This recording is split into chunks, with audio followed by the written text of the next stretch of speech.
Hey guys, so this is my petition for adding Alzheimer's as a qualifying condition for the New Jersey medical marijuana program. Down below I will have a link to this petition, and also I will have links for all of the studies and sites that I have referenced, used, and attached to my petition. Feel free to use what I have filled out as a guide if you would like, and just please remember though that that your petition has to be postmarked between August 1st and August 31st, 2016, and it has to be sent certified mail. So yeah, I'm just going to read out exactly what I wrote. This is going to be really long, but like I said, just if you want to use it as a guide, feel free to. So number 1 is just my information. Number 2, identify the medical condition or treatment thereof proposed. Please be specific. Do not submit broad categories such as mental illness. So my condition is Alzheimer's. Do you wish to address the medical marijuana review panel regarding your petition? I've checked yes in person, and I've checked yes by telephone. Do you request that your personally identifiable information or health information remain confidential? I've checked no. Describe the extent to which the condition is generally accepted by the medical community and other experts as a valid existing medical condition. Alzheimer's is defined as a progressive degenerative disorder that attacks the brain's nerve cells or neurons, resulting in loss of memory, thinking, and language skills, and behavioral changes. Number 6. If one or more treatments of the condition rather than the condition itself are alleged to be the cause of the patient's suffering, describe the extent to which the treatments causing suffering are generally accepted by the medical community and other experts as valid treatments for the condition. All of the conventionally prescribed medications for Alzheimer's cause serious and adverse side effects, including but not limited to, see attached pages. Aricept is the first prescription. Generic names: donepezil. Common serious side effects: loss of appetite, muscle cramps, nausea, trouble in sleeping, unusual tiredness or weakness, vomiting, diarrhea.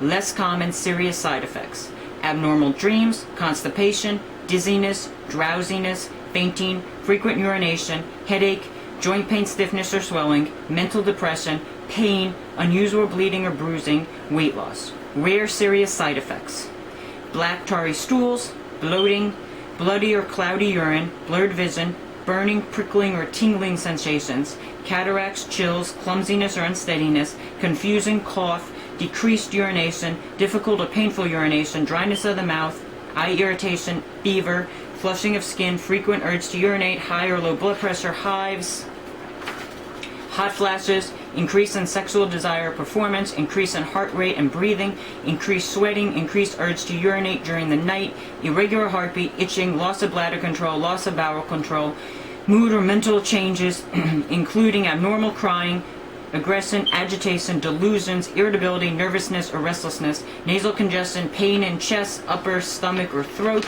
problems with speech, runny nose, severe thirst, shortness of breath, sneezing, sore throat, sunken eyes, tightness in chest, tremor, troubled breathing, wheezing, wrinkled skin. Then I have the site listed, which is from a government website because it's .gov. The next medication is Razidine, generic names, Gomantamine. Less common serious side effects: chest pain or discomfort, lightheadedness, dizziness or fainting, shakiness in the legs, arms, hands or feet, shortness of breath, slow irregular heartbeat, unusual tiredness. Rare serious side effects: blurred vision, confusion, decreased urination, dizziness, faintness, or lightheadedness when getting up suddenly from lying or sitting position, dry mouth, fainting, fast, irregular pounding or racing heartbeat or pulse, feelings of warmth, rapid breathing, redness of the face, neck, arms, and occasionally upper chest, sunken eyes, sweating, thirst, troubled breathing, unusual tiredness or weakness, wrinkled skin. Common side effects: decreased appetite and weight loss. Less common side effects: acid or soured stomach, belching, discouragement, feeling sad or empty, general feeling of discomfort or illness, heartburn, increased sweating, indigestion, irritability, lack of appetite, lack or loss of strength, lack of interest or pleasure, muscle spasms, stomach discomfort, upset or pain, trouble concentrating, trouble sleeping, unusual drowsiness, dullness, tiredness, weakness, or feeling of sluggishness, Rare side effects: burning, crawling, itching, numbness, prickling, pins and needles or tingling feelings, change in taste, dry heaves, loss of taste, unusually deep sleep, unusually long duration of sleep. Then I have the site again. It's a government website listing all of these side effects. Next medication, Namenda, generic names, memantine. Side effects include but are not limited to common serious side effects: bloating or swelling of the face, arms, hands, lower legs or feet, blurred vision, dizziness, headache, nervousness, pounding in the ears, rapid weight gain, slow or fast heartbeat, tingling of the hands or feet, unusual weight gain or loss. Common non-serious side effects: confusion. Less common non-serious side effects: anxiety, back pain, bladder pain, bloody or cloudy urine, change in walking and balance, chills, clumsiness or unsteadiness, cough producing mucus, cough, diarrhea, difficult burning or painful urination, difficulty with breathing, difficulty with moving, discouragement, dry mouth, fear, feeling sad or empty, fever, frequent urge to urinate, general feeling of discomfort or illness, hyperventilation, insomnia, irritability, joint pain, loss of appetite, loss of bladder control, loss of interest or pleasure, lower back pain or side pain, muscle pain or stiffness, nausea, nervousness, pain in the joints, restlessness, seeing, hearing, or feeling things that are not there, shortness of breath, sleepiness or unusual drowsiness, sore throat, tightness in the chest, tiredness, trouble with concentrating, trouble with sleeping, unusual tiredness or weakness, vomiting, wheezing. And I have the site again listed, .gov, government website for all the side effects. Next medication, Exelon, generic names, rivastigmine. Common serious side effects: bladder pain, bloody or cloudy urine, difficult burning or painful urination, frequent urge to urinate, lower back or side pain. Less common serious side effects: blurred vision, dizziness, headache, loss of bladder control, nervousness, pounding in the ears, slow or fast heartbeat. Rare serious side effects: abdominal or stomach pain or tenderness, arm, back, or jaw pain, chest pain, tightness, heaviness or discomfort, confusion, convulsions, decreased urine, difficult or troubled breathing, dilated neck veins, extreme fatigue, false beliefs that cannot be changed by facts, irregular breathing, irregular heartbeat, loss of consciousness, rapid breathing, seizures, severe nausea or vomiting, shortness of breath, sunken eyes, swelling of the face, fingers, feet, or lower legs, wrinkled skin. Common side effects that usually dissipate: diarrhea, discouragement, fear, feeling of constant movement of self or surroundings, feeling sad or empty, irritability, lack of appetite, lack or loss of strength, loss of interest or pleasure, nausea, redness at the application site, sensation of spinning, stomach pain, tiredness, trouble concentrating, trouble sleeping, upper stomach pain, vomiting, weight loss. Rare common side effects that dissipate: blindness, burning, stinging, or pain at the application site, continuing ringing or buzzing or other unexplained noise in the ears, decreased vision, difficulty with moving, eye pain, hearing loss, itchy skin, muscle pain or stiffness, pain in the joints, pale skin, tearing, trouble breathing with exertion, unusual bleeding or bruising. Again, I have the site listed. It's a .gov government website for all of these side effects.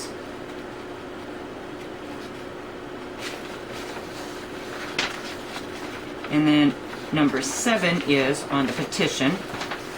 Describe the extent to which the condition itself and or the treatments thereof cause severe suffering, such as severe and or chronic pain, severe nausea and or vomiting, or otherwise severely impair the patient's ability to carry on activities of daily living. So I have see attached pages for my answer for number 7. Number 7. Alzheimer's causes severe suffering and severely and ultimately completely impairs the patient's ability to carry on activities of daily living in the following ways: cognition, mental decline, difficulty thinking and understanding, confusion in the evening hours, delusion, disorientation, forgetfulness, making things up, mental confusion, difficulty concentrating, inability to create new memories, inability to do simple math, or inability to recognize common things.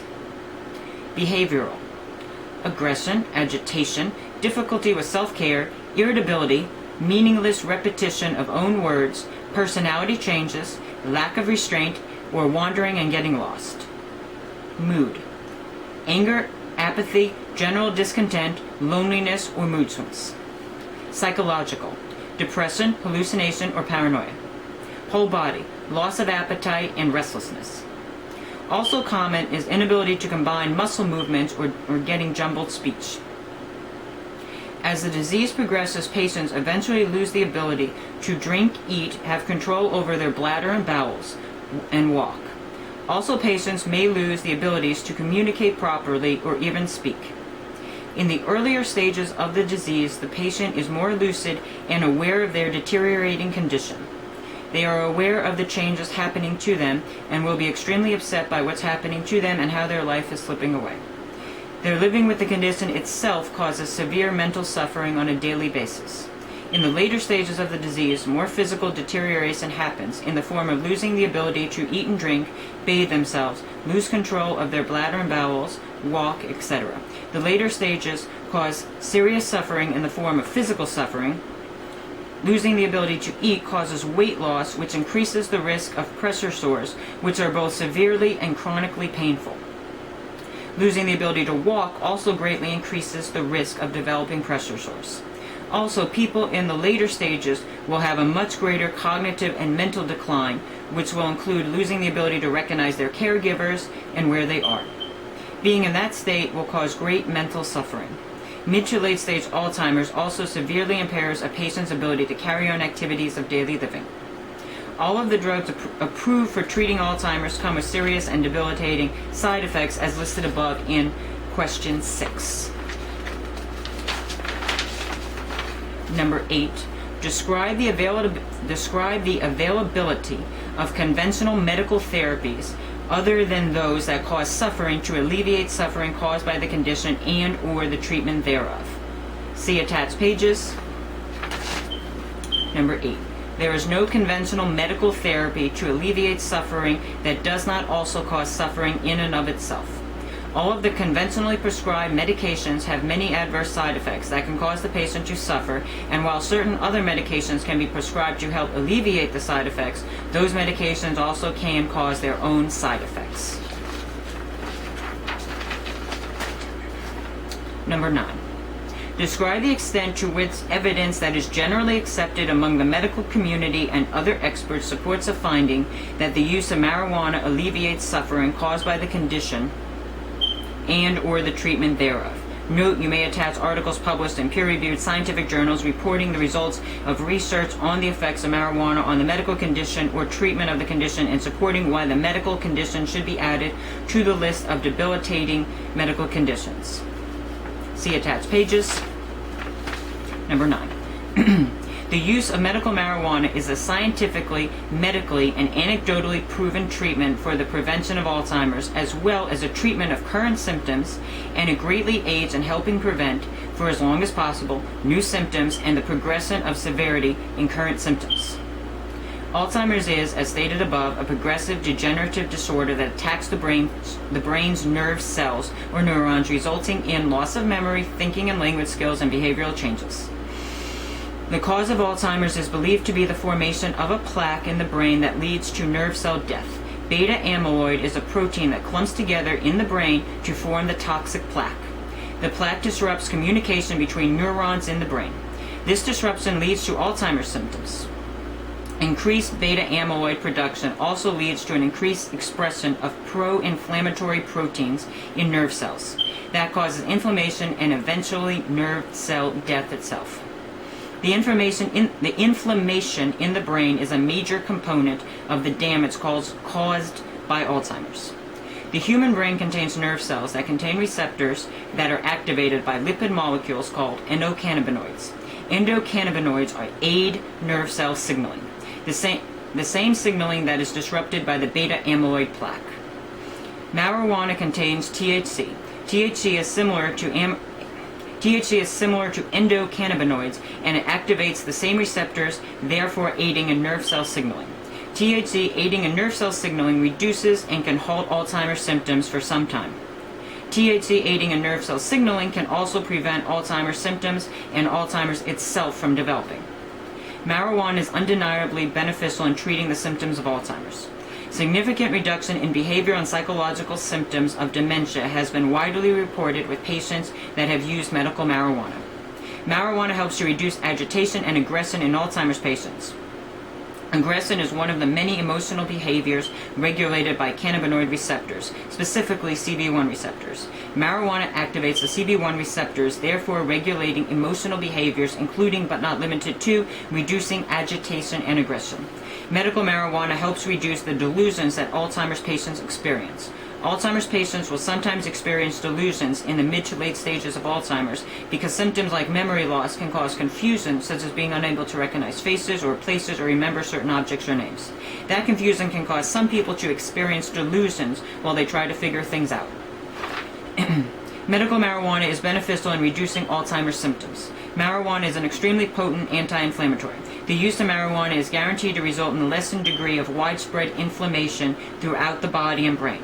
Lowering or stopping brain inflammation can both halt and prevent all of Alzheimer's symptoms, including but not limited to delusions, confusion, memory loss. THC has been found to impede the enzyme that is responsible for the collection of beta amyloid plaque in a manner, quoted, considerably superior to all approved Alzheimer's drugs. Now I have all of the links to the sites and studies and references. And for what I'm also going to be attaching. I'm just going to get the titles through the links through what I have on my phone. It's just easier than going through a bunch of pieces of paper and possibly dropping stuff or whatever. So for my sites, I have the potential therapeutic effects of THC on Alzheimer's disease.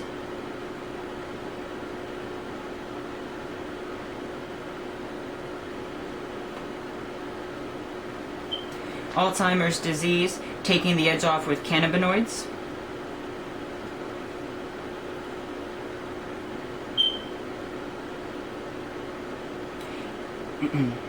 Amyloid proteotoxicity initiates an inflammatory response blocked by cannabinoids.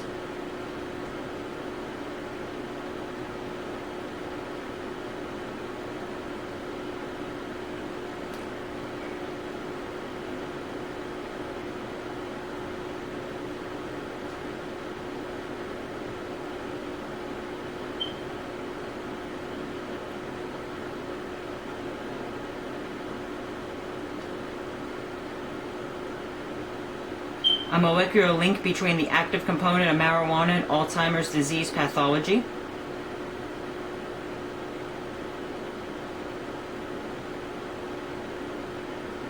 Neuroprotective effect of CBD, a non-psychoactive component from cannabis sativa on beta amyloid induced toxicity in PC12 cells.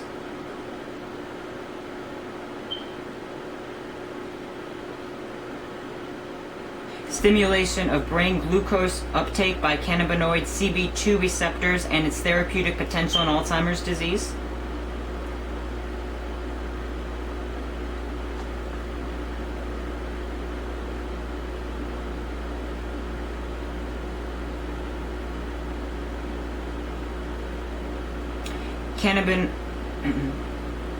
CBD and other cannabinoids reduce microglial activation in vitro and in vivo.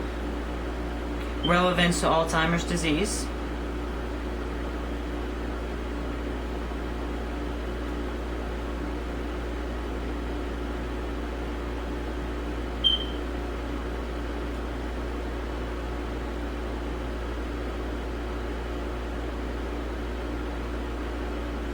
Prevention of Alzheimer's disease pathology by cannabinoids, neuroprotection mediated by blockade of microglial activation.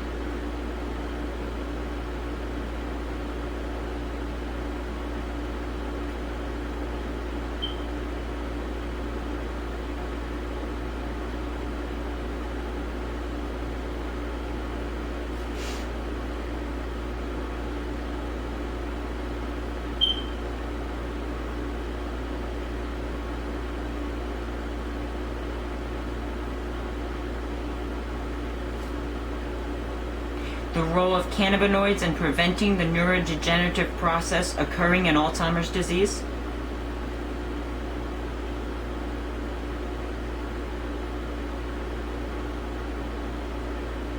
The potential therapeutic effects of THC on Alzheimer's disease.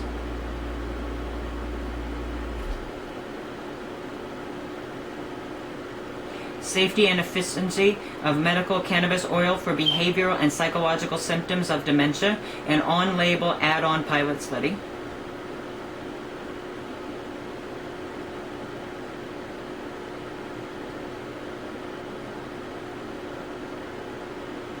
CB1 cannabinoid receptor mediated aggressive behavior.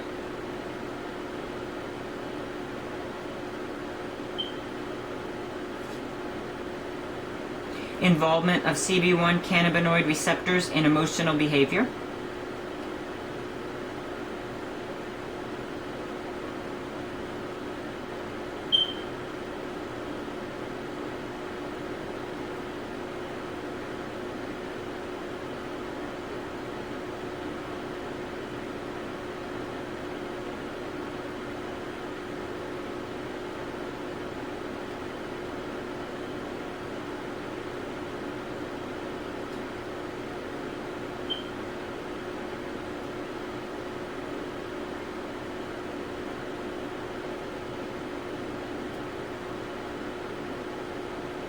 Prevention of Alzheimer's disease pathology by cannabinoids, neuroprotection mediated by blockade of microglial activation.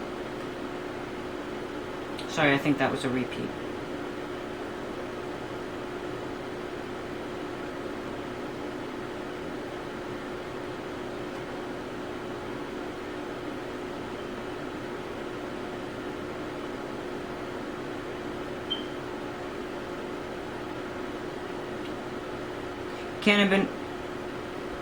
CBD and THC are neuroprotective antioxidants.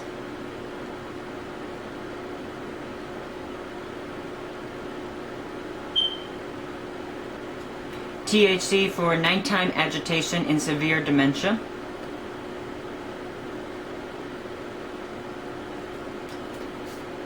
Yeah, so those were the titles for everything which I've either cited, referenced, or have attached to the petition. I think it was just easier just to give the titles instead of having a whole lap full of a bunch of papers. So yeah, feel free to use my petition as a guide. Remember though, it has to be postmarked August 1st through August 31st, and it has to be sent certified mail. You will find, again, the links to the petition down below, and I will have links for all of the titles that I just read you off my phone. I will also have all those links down below, and also the links to the medications with the serious side effects. That side, all those links will be down below. And yeah, that concludes the petition for adding Alzheimer's as a qualifying condition for New Jersey's medical marijuana program.